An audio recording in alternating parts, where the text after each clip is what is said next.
Namaskar. In this series, we are presenting what each Upanishad states. Upanishad means knowledge that we have been discussing.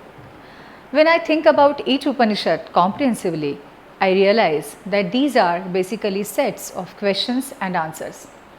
The purpose of these dialogues is seeking truth. Though it is a quest to reach the infinite, sometimes, along with the supernatural, Upanishads tell us about practical and worldly things too. They advise about how a person should behave. Upanishads have seeped down in our culture to such an extent that unknowingly we have incorporated those values and we are practicing them. Hence, it is extremely necessary to study the Upanishads even in today's modern times. It is necessary to understand their form and content. And today we are going to discuss the Taittiriya Upanishad. Taittiriya Upanishad, I would say, it is a knowledge bank that tells us how a person should behave in worldly affairs and finally reach the ultimate truth. I am going to present today a few important principles, thoughts and conducts elucidated in the Taittiriya Upanishad. Several doctrines that we are familiar with are a part of this Upanishad, such as Matru Devo Bhava, Pitru Devo Bhava, Atithi Devo Bhava and Acharya Devo Bhava. These sentences are a part of this Upanishad. Besides this, the concept of importance of Anna, food, Panchakosha and Ananda Mimamsa too are a part and parcel of this Upanishad. With this pitons, let us understand today what the Taittiriya Upanishad has to say. The Taittiriya Upanishad belongs to the Krishna Yajurveda branch of Yajurveda, and the Upanishad begins with Shikshavalli. This Upanishad is divided into three vallis, that is sections. First is Shikshavalli, second one is Brahma or Brahmanandavalli, and the third one is Bhruguvalli. The first valli is the first section. The word Shiksha usually means learning. However, the meaning expected here is more extensive. Let us first understand this word comprehensively. Some scriptures were designed to ensure that the Vedas are taught and learnt in their purest form and are conserved. We understand this when we study about Vedic traditions. The principles in these texts provide guidelines about the proper learning of Vedas. These texts are called Vedangas, that is, auxiliary texts. Study of these texts facilitates the complete understanding of Vedas. And one of the texts that guides about the pronunciation of Vedic mantras is the Shiksha scripture.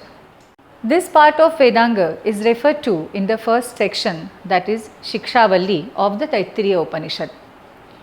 Shiksha means the comprehensive scientific technique of pronunciation. The concept explained here is the conjoining of letters to form words. A parallel has been drawn here between juxtaposition of letters that create a word and juxtaposition of elements and principles that come together to reveal the secrets of the universe. And this concept is called Samhita. If we take a word Samhita, it means collection.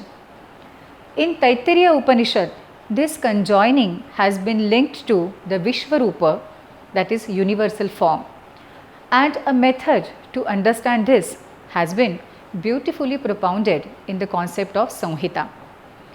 So, how many such Samhitas talk of conjoining of elements? The Taittiriya Upanishad has 5 such Samhitas: Adhiloka, Adhijyotisha, Adhividya, Adhipraja and Adhyatma. Each Samhita talks of 4 elements each. Purvarupa, the former one, Uttararupa, the latter one. These pairs are brought together in a Samhita, and the process of this union or the relation between these two conjoining elements is called Sandhana, that is third element, and the product of the union is called Sandhi, that is fourth element in Samhita. We are familiar with this word Sandhi. It is used elsewhere too to show a conjoining unit, and it is also a very commonly used word in grammar to show the union of two letters. However, the meaning here is a bit different. The conjoining of four elements in five Samhitas creates the Vishwarupa. Understanding this is a fascinating journey orchestrated by Taittiriya Upanishad. It will not be possible to comment on all the five Samhitas here, but we will surely take a look at two of these. Let us see what Adhiloka Samhita has to say. We know that Upanishads present a different discussion about the creation of the universe. We have seen this while studying Mundakopanishad and Prashnopanishad as well. Taittiriya Upanishad presents this discussion in a very different manner. It includes certain parts of the body and some parts of the Panchamahabhutas, that is, five gross elements. In the Adhividya Samhita, even Acharya, preceptor, and the Shishya, student, have been considered as two responsible elements. It is thereby very fascinating to understand this. So, coming back to Adhiloka Samhita, in the Adhiloka Samhita, Pruthivi, that is earth, is considered Purva Rupa. Devhu, that is space, is considered to be the Uttara Rupa. And when earth and space are conjoined, what will be the link? Naturally, air. So, air is everywhere, on earth and in space too. Hence, the Sandhana in this union is Vayu, that is air, and the Sandhi of these two elements is Akasha, that is sky. When we otherwise look at the concept of Akasha, Antariksha is considered to be over and above Akasha. So, the union of earth and space is air, and the combined product of these three elements is the sky. Another Samhita of the five is Adhipraja. I decided to choose this Samhita because the concepts of four elements, that is at the backbone of this concept of Samhita, can be easily understood with the help of this example. The word Praja in Adhipraja is familiar. In this Samhita, the Purva Rupa is Mata, mother, and the Uttara Rupa is Pita, father.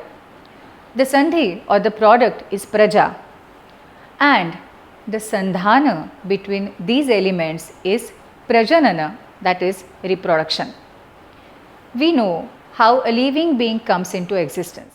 I am amused by Upanishads because they present mundane matters or elements in such a way that the spiritual thought behind those becomes clear in a different form. As the union of mother and father gives birth to a child, similarly, former and latter parts of elements unite to give birth to something new concept. So, this was the concept of Samhita. I have elaborated on two Samhitas to show the direction of thought, Itidik. It is necessary to see how the creators of Taittiriya Upanishad relate these concepts to the creation of universe. The first part of Shikshavalli thus talks of the Samhitas, and hence it is also known as Samhitopanishad. Another important part in the first Valli is the advice of a teacher to his student after he finishes his education of Vedas. In this reference, Upanishad uses the word Acharya. In Sanskrit, the words Guru, Acharya, Shikshaka have different shades of meaning. The word used for Acharya in English translations is preceptor.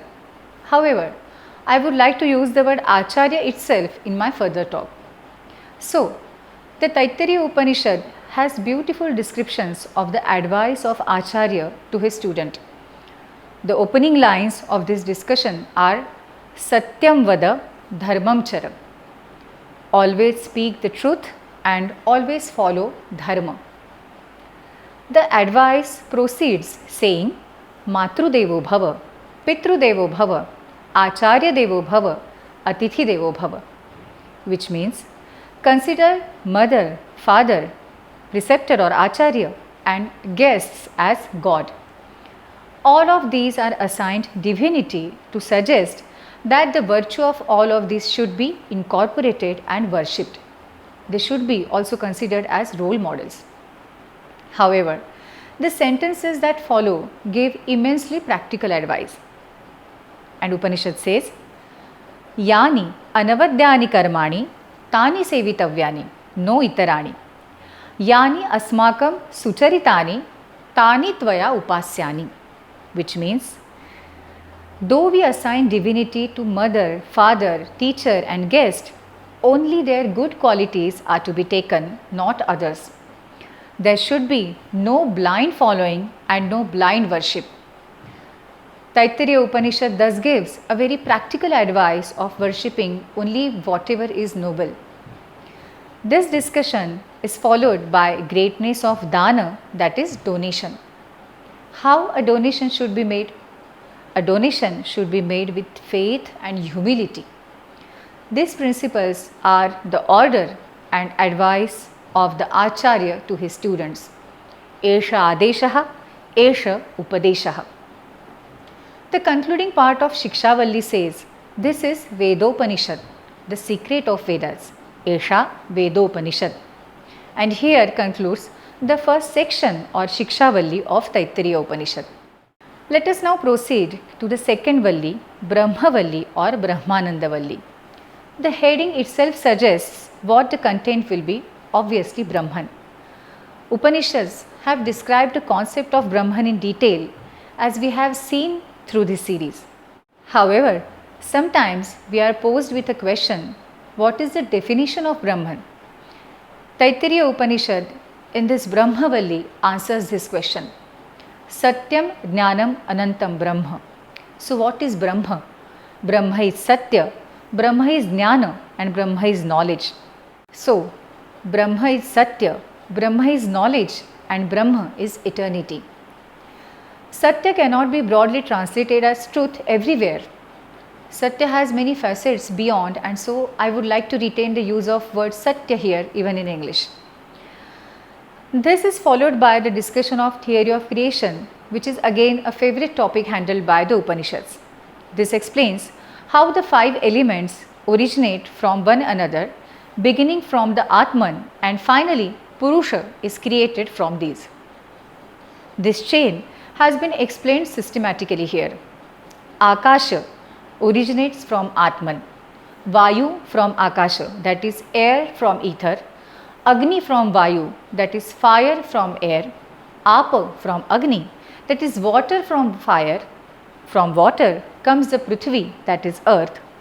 From earth, the herbs and medicines, that is Oshadhi. From Oshadhi, the Anna, that is food. And finally, Purusha from Anna. This is the theory of creation according to Taittiriya Upanishad. Brahmavalli then describes the famous concept of Panchakosha. The expanse of this topic is such that it needs to be later explained through a separate video, but to summarize it shortly here, it can be said that this Upanishad talks of five koshas or sheaths: Annamaya, Pranamaya, Manomaya, Vijnanamaya and Anandamaya. These sheaths are embedded one into another. Pranamaya kosha is in Annamaya kosha. Manomaya kosha is in Pranamaya. Vijnanamaya is within Manomaya, and ultimately innermost is the Anandamaya kosha. In the theory of creation, here that begins from Atman, the culmination is Annarasamaya Purusha, Purusha full of food and sap. The journey that begins again from Annamaya, that is physical body, goes on revealing one layer after another of Prana, Manas, Vijnana and reaches the Anandamaya kosha. Food leads to conception of body. The pranas give liveliness to the body, followed by Manas, mind, and Vijnana, that is valid knowledge, which finally reaches ultimate bliss, Ananda. Because the foundation stone of Ananda, according to Taittiriya Upanishad, is Brahman. All of these concepts are linked to each other in a chain. So it is necessary to understand these concepts even independently and even in relation to each other. Only then can all of this be understood holistically. The concept of Ananda, that is bliss, is further elucidated in the Taittiriya Upanishad through Ananda Mimamsa. This is an important and well-known part of this Upanishad. This explanation describes 12 levels of bliss, ranging from Manusha Ananda, that is human happiness, to Brahmananda, that is eternal happiness. These levels one by one lead to supreme bliss, Brahmananda, which is considered as complete and ultimate. With this, let us move on to the third and last valli of Taittiriya Upanishad. The third valli is Bhrugu Valli. Brahmananda Valli and Bhrugu Valli are tied together through the mantras of Panchakosha. This valli actually has the dialogue between Bhrugu and Varuna. Bhrugu is the son of Varuna. He goes one day to his father and requests him to bestow Brahmajnana on him. The advice that Varuna gives to Bhrugu thereafter touches several important subjects. What is Brahman? This has also been described again. This part is called the Bhrugu Valli in Taittiriya Upanishad. The speciality of this Upanishad that various definitions of Brahman have been made herein. The other Upanishads explain what is Brahma too, but this Upanishad defines Brahman with precision. The famous verses in this Valli say, Yato va imani bhutani jayante, yena jatani jivanti, yat prayanti abhisaumishanti, tat vijidnyasasva, tat brahma iti. This means that which gives birth to all living beings, that which supports their existence and survival, and finally that into which they dissolve, you understand that that is Brahman. After this definition of Brahman, there is a description of how to reach the Brahman. Varuna tells Bhrugu about the importance of tapas, that is penance. Through penance, Bhrugu gradually understands the 5 koshas and is finally satisfied when he acquires the ultimate happiness. It is described that though he goes on proceeding further through each kosha, he was not satisfied. He gains satisfaction only after acquiring the ultimate bliss, that is Anandamaya Kosha. So, this was Taittiriya Upanishad in a nutshell. It tells how practical behavior has to be understood and interpreted and how one's conduct should be good.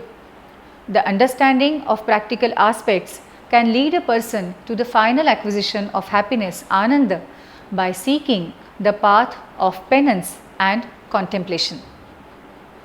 And I think this itself is the order, this itself is the advice of Taittiriya Upanishad.